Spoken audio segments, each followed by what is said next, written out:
What's up, everybody? It's your boy Brandon Blakeney, aka Brandon Lee TV. Welcome back to another episode of Live with Brandon Blakeney, the podcast. Now, kick back, relax, and come take a ride with your boy. We got some things to talk about. First off, one of the stars from South Carolina, one of those seniors, has made the decision to come back and exercise that fifth-year option. This is big news for the Gamecocks as they are in the hunt for a natty this year, and they will likely be in the hunt for the next several years.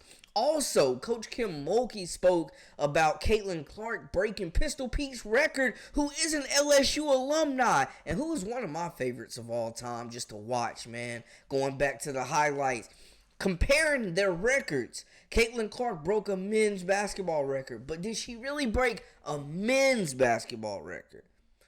Before we get into all that, make sure y'all hit that subscribe button for all the latest and the greatest.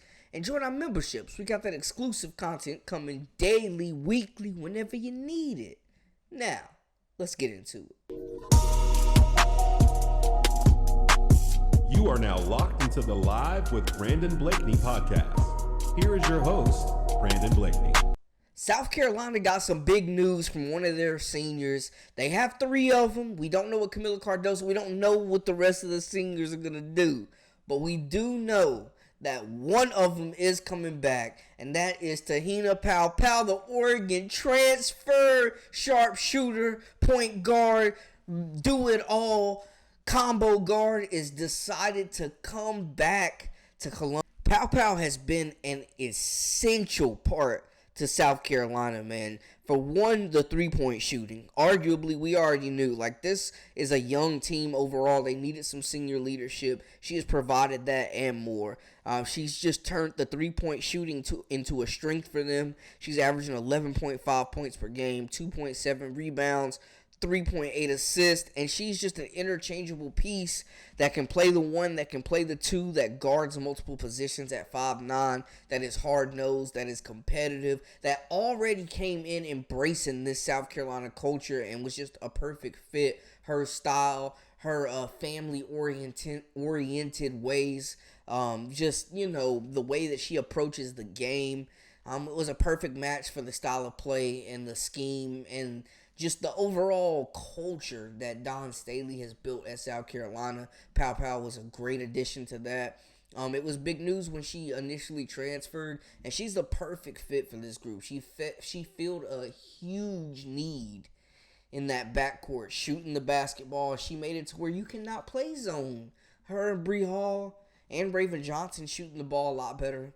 They have made it to the point where you cannot zone this team, and now they get Paopao, potentially, going for a championship this year and then having a really good chance of repeating next year. You're adding Maddie McDaniel, you're adding Joyce Edwards to this guards, to this wing spots, and you keep Paopao, you keep Raven Johnson, you keep Bree Hall, you keep Malaysia Fulwiley, you keep Tessa Johnson. Like, this backcourt is going to be the deepest in the nation by far.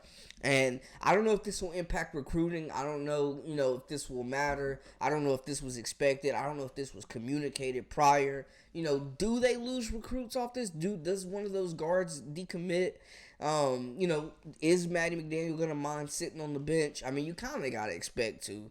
Going to South Carolina, but we are seeing freshmen getting playing time this year. I mean, there's only so much basketball to go around, so it's going to be hard, I think, for one of these freshmen. Well, I think for one of these guards.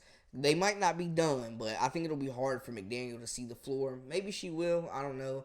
But with Paopao coming back, those minutes will be accounted for. This is huge. This is great news. I don't want to nitpick it and, stir anything. That's not the intent here. I'm just, looking at both sides of the coin here. Like, obviously, this is great news. It could impact recruiting, possibly, but it is great news for South Carolina because you're not going to bring in a freshman that's bringing the value that Paopao has brought to this program. She has completely turned a weakness into a strength and added a different dimension that we really haven't seen South Carolina have in quite some time.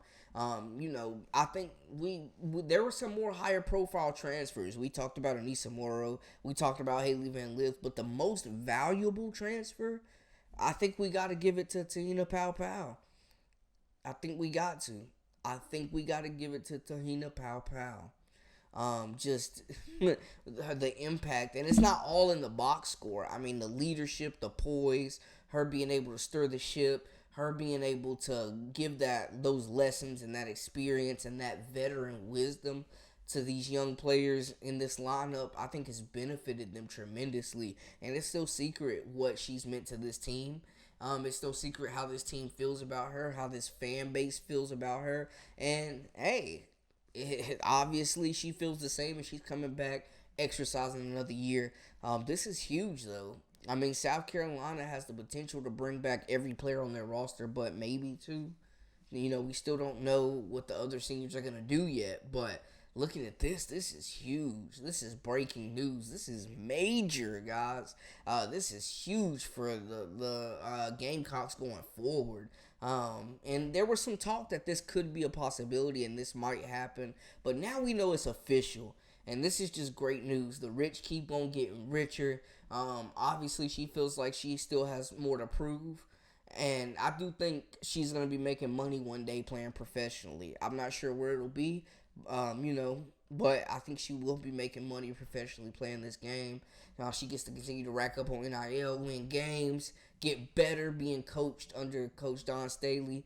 She didn't really play a whole lot of point guard at Oregon like that. And now she's getting a chance to really run this team alongside with Raven Johnson. Just interchangeable parts. But huge news for South Carolina, man. Just more momentum as they, push forward. I will be out looking for the decision from Camila Cardoso. It'll be major. If she comes back too, book it. Back to back. Book it.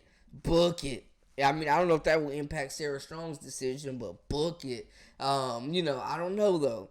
She's in a way different predicament right now. Her situation's a lot different. Cardoso being that she's probably going to be a top 5 draft pick. So a little bit different situation there. We weren't seeing Paopao on a whole lot of draft boards. Not saying she wouldn't have gotten drafted, but it's not like a consensus top 5 pick, you know what I'm saying, that Cardoso is. So I would be completely shocked if Cardoso comes back. But, hey, you never know. We just got to wait and see. But big news for them heading into the SEC tournament, building that momentum. Emotional senior night. They get the big dub. They finish the season undefeated. And Coach Don Staley had more to say about that. I don't really know. But they find they're a super competitive group that they don't really like losing. And they can play a lot of different styles of play. Especially offensively. Defensively, I think we do a pretty good job at just holding serve and playing the way we need to play and being disciplined and staying connected out there on the floor. But I am super proud of them, like super proud. I think if you compare the undefeated season from last year to this year, it's so much different. Yet we end up in the same place, and doesn't make me any more or less proud. I'm just super proud of this young group. So I will probably equate it to a doctorate program, and they're gonna get me for saying this, and daycare. Like, our locker room sounds like daycare. Like, it's so much talking, about nothing that, and we, in the beginning of the season, we would just say, be quiet, and now it's just who they are. It really is just who they are, and it's their identity, and we really don't fight that battle.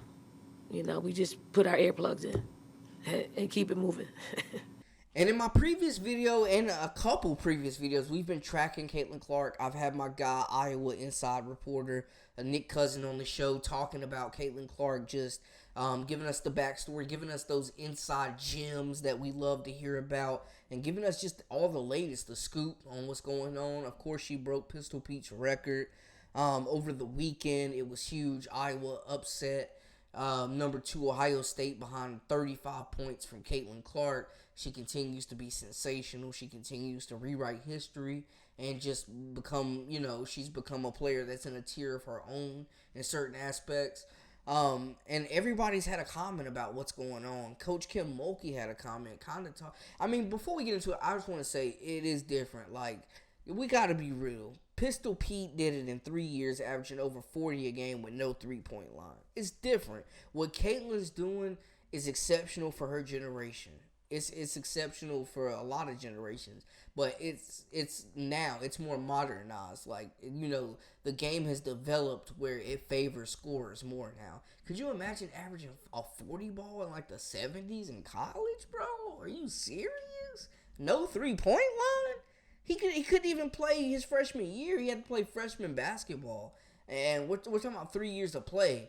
Caitlin had a lot more games, and it's not to take away and say, it shouldn't be based solely on, hey, she broke a man's basketball record. Like, it's bigger than that. It shouldn't be defined as that. Women's basketball has their own bar, and it doesn't have to be compared to women's basketball to be solidified.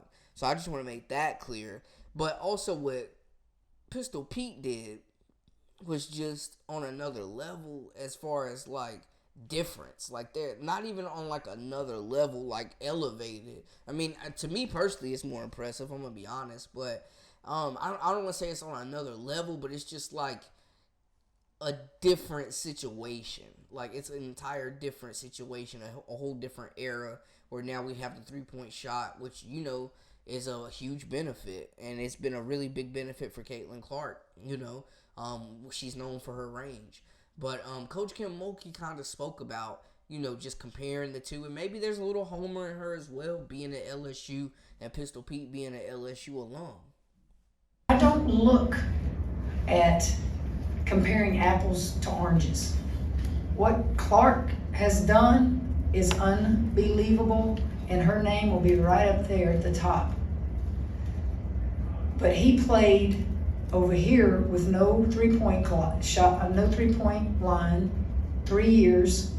And I don't think we need to make too much of, she passed him because he's a man. Or, she's who she is. And that's awesome. And Lord knows when I played against her, I was like, are you kidding me? What a generational talent. But I don't look at it like that. I look at it like this, two separate things right there. Pete Maravich could do things with a basketball that I had never seen done in my life. Who can go behind your back, between your legs, and he just could see things. He was ahead of his time. Interesting comments. Not good, not bad. I know whenever Kim Mulkey's mentioned in one of my videos, there's a lot of mixed reviews, a lot of love, a lot of hate. Not really nothing in between, man. But she comes out, says what she says, and kind of touches on, what we were talking about earlier. It's oranges and apples. You really can't compare the two, but it's cool that, this torch, I guess, is kind of being passed. And, it's a good story. It's a feel-good story. So, of course, it's going to be pushed heavy in the national media. Two different achievements, though, I think. Completely. Two different achievements. They both faced their struggles. They both had their uphill battles. They're both great players. And I get that, Caitlin Clark went through her own struggles and her own triumphs to get here. I think we can't ignore the assist that she's leading the nation in assists and the rebounding. Like, she's rewriting history. She's doing stuff that we've never seen before. But at the same time, when you're comparing it directly to Pistol Pete's record, there's a difference. And it's okay. We can acknowledge that. We can agree to disagree. And we can all still be lovers of basketball, fans of Caitlin Clark, and fans of Pistol Pete at the same time. But it was cool. Everybody came out. We mentioned in the last video, Travis Scott. She got to meet Maya Moore, who has, been noted as her favorite player, one of them. So it was cool. It was a spectacle. And I think Iowa, they're right now being looked at as a 2 seed. I think that stands, depending on what they do in the Big Ten tournament, if they can get past Indiana, if they can get past the Ohio State again, if they can win the tournament, we're probably talking about a 1 seed. Because if it's even close, ESPN making sure Iowa get that bump to play at the crib. We already know that. But yeah, they're holding their own destiny in their hands now. They control their own destiny. So it'll be interesting to see. I'm excited to see just these conference tournaments get started. It's March. We're expecting the madness, baby. It's about to get really real in the field. It's getting to that time where it's win or go home. Everything is on the line. Records continue to be broken. Big time players are making plays. You gotta perform. No excuses. Just producing. So we'll see, man. Y'all stick with the latest. Let me know how y'all feel about Kim Mulkey's comments and about Don Staley and how, this South Carolina team has been sensational. Caitlin Clark, is it her record more impressive than Pistol Pete's? Y'all let me know. Holler at your boy. That's a wrap for us. For all the latest and the greatest, I am Brandon Blakeney, a.k.a. Brandon Lee TV. Until next time, hey, we out.